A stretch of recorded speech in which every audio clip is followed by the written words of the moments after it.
اعوذ باللہ من الشیطان الرجیم بسم اللہ الرحمن الرحیم الحمدللہ رب العالمین وصلی اللہ علی نبینا محمد وعلی آلہ واصحابہ اجمعین سبحانک اللہم لا علم لنا الا ما علمتنا انک انت العلیم الحکیم ولا حول ولا قوة الا باللہ العلی العظیم اللہم علمنا ما ينفعنا وانفعنا بما علمتنا وزدنا علما وعملا متقبلا یا رب العالمین اللہم انا نبرأ الیک من حولنا وقوتنا وعلمنا وحفظنا وذکائنا ونلتجئ الى حولک وقوتک یا ذا القوة المتین آمین یا رب۔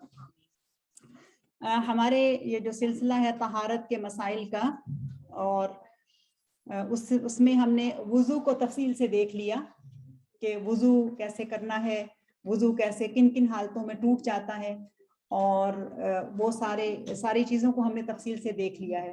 چند ایک چیزیں وضو کے حوالے سے باقی ہیں، ان میں ایک ہے کہ مسح، یعنی وضو کرتے ہوئے آپ مسح کیسے کریں، یا یہ کہ موضوع پر مسح کیسے کیا جائے گا، یا یہ کہ اگر وضو کرتے ہوئے کسی بھی جگہ پہ پٹی بندھی ہے یا کوئی زخم ہو گیا ہے تو اس پر مسح کیسے کیا جائے اگر اس کو دھو نہیں سکتے۔ تو مسح دراصل اللہ سبحانہ و تعالیٰ کی عبادت کی خاطر مخصوص انداز میں، ایک خاص انداز میں مسح کرنا ہے، یعنی اپنا ہاتھ گیلا کر کے پانی سے اس عضو کے اوپر پھیرنا، جو بھی باڈی پارٹ ہے جس کو آپ وضو میں دھوتے ہیں تو اس کے اوپر ہاتھ گیلا کر کے پھیرنے کو مسح کہتے ہیں۔ اور یہاں پر خاص طور پر موزے کے اوپر مسح کرنا، اس کا حکم سب سے پہلے آتا ہے۔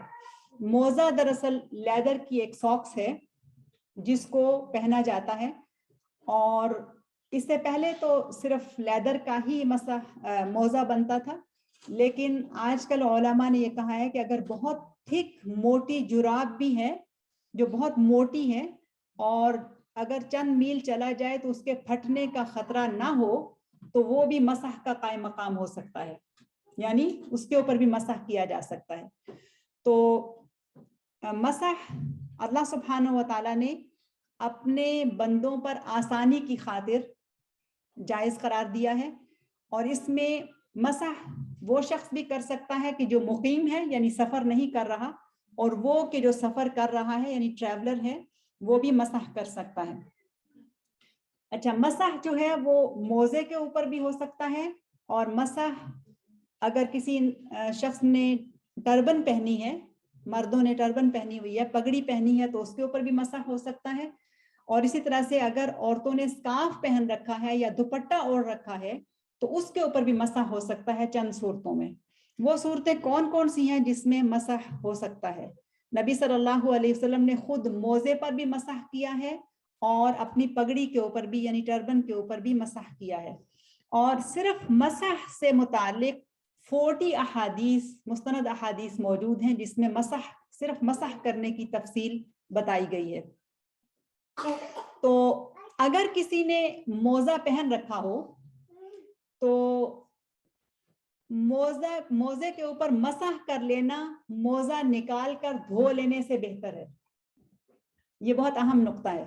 اگر کسی نے موزہ پہن رکھا ہے اور موزہ جس بھی حالت میں وہ پہنے، مثلاً بار بار اس سے پاؤں نہیں دھونے ہوتے، کوئی عذر ہے یا بار بار پاؤں دھونے میں تکلیف ہے، اس کو کسی بیماری کا خطرہ ہے، یا کوئی مسافر ہے اور وہ موزہ پہن لیتا ہے، یا سردی اتنی شدید ہے کہ پانی استعمال کرنے سے تکلیف ہوگی تو اس میں موزہ پہن لیا جائے، تو جس حالت میں بھی موزہ پہنا جائے گا، اگر موزہ پہن لیا ہے، لیدر کی ساکس پہن لی ہے، تو اس کے اوپر مسح کرنا افضل ہے دھونے سے۔ اور یہ دراصل آسانی ہے شریعت کے اندر جو ہمیں دی گئی ہے۔ نبی صلی اللہ علیہ وسلم کا معمول تھا کہ اگر آپ نے موزہ پہنا ہوتا تو پھر اس کے اوپر مسح کر لیا کرتے تھے، لیکن اگر موزہ نہیں پہنا ہوتا تھا تو پھر پاؤں کو دھویا کرتے تھے صلی اللہ علیہ وسلم۔ اب یہ بات تو واضح ہو گئی۔ اب اہم نقطہ اگلا یہ ہے کہ مقیم اور مسافر، وہ شخص کے جو گھر میں ہی ٹھہرا ہوا ہے اور وہ شخص کے جو ٹریول کر رہا ہے، اس کے لیے مسح کرنے کی مدت کتنی ہے، یعنی کتنا وقت کے لیے وہ مسح کر سکتا ہے. تو جو شخص گھر میں ہے اس کے لیے 1 دن اور 1 رات کا ٹائم ہے، اور مسافر کے لیے 3 دن اور 3 راتیں، اس سے زیادہ نہیں. مثلا اگر کوئی شخص گھر میں ہے تو وہ 1 دن اور 1 رات کے لیے مسح کر سکتا ہے، اور جو ٹریولر ہے وہ 3 دن اور 3 راتیں. اگر کوئی شخص کہے کہ اس نے 1 ہفتے کے لیے موزہ پہنے رکھا اور وہ مسافر ہے اور وہ پورا 1 ہفتہ اس کے اوپر مسح کرتا رہے تو ایسا نہیں کر سکتا. 3 دن اور 3 راتیں اس کے لیے، یہ اس کی لمٹ ہے.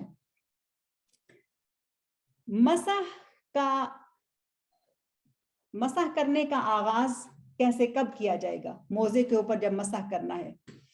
تو موزے پر مسح کی مدت یہ دراصل پہلی بار موزے پر مسح کرنے سے شروع ہو جائے گی. مثلاً اگر کوئی شخص صبح فجر کے وقت وضو کرتا ہے اور اس کے بعد وہ موزے پہن لیتا ہے، تو جیسے ہی اس نے موزے پہنے اس ٹائم سے لے کے اب ٹائم شروع ہو چکا ہے، اور پورا دن وہ اس کے اوپر مسح کر سکتا ہے اور رات کے وقت بھی وہ اس کے اوپر مسح کر سکتا ہے. رات سے کیا مراد ہے؟ رات سے مراد یہ ہے کہ وہ عشاء کی نماز کے لیے بھی اس کے اوپر مسح کر سکتا ہے.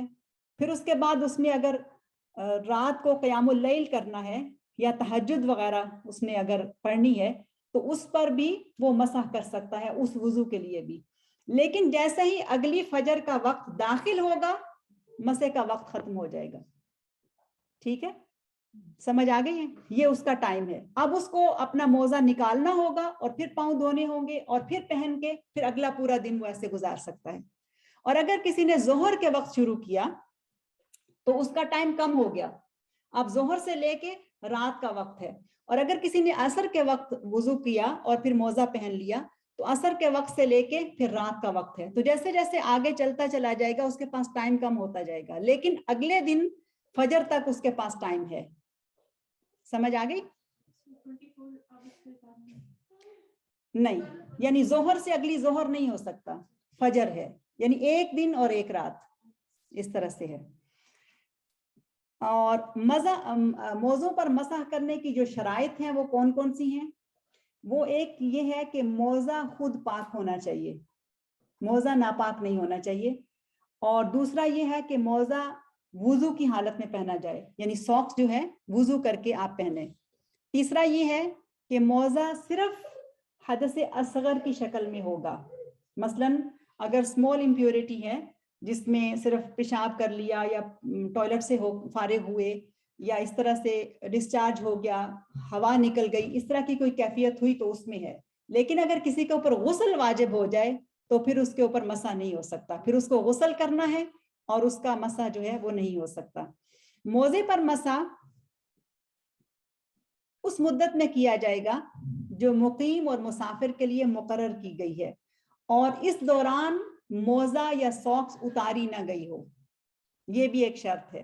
اگر کسی نے فجر کے وقت تو موزہ پہن لیا اور پھر اس کے بعد ظہر کے لیے اس نے وہ اس پہ اوپر مسح کر لیا، لیکن عصر کے وقت اس نے موزہ اتار دیا، تو اب اتار کے پھر اس نے پہن لیا اور وہ کہے کہ میں پھر سے اس کے اوپر مسح کر سکتا ہوں، تو ایسا نہیں ہو سکتا.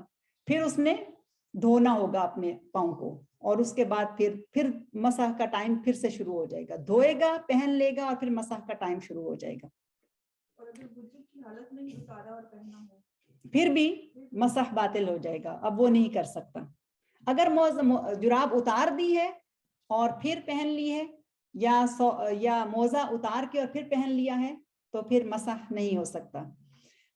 اگلا ایک اہم نقطہ یہ ہے کہ ایسا موزہ ہونا چاہیے کہ جو اینکل کو ڈھکے ہوئے ہو. اینکل کو کور کرنا نماز کے اندر بہت ضروری ہے. اگر اینکلز ننگے ہوں، ٹخنے ننگے ہوں تو نماز نہیں ہوتی ہے. یہ بہت ہی اہم چیز ہے.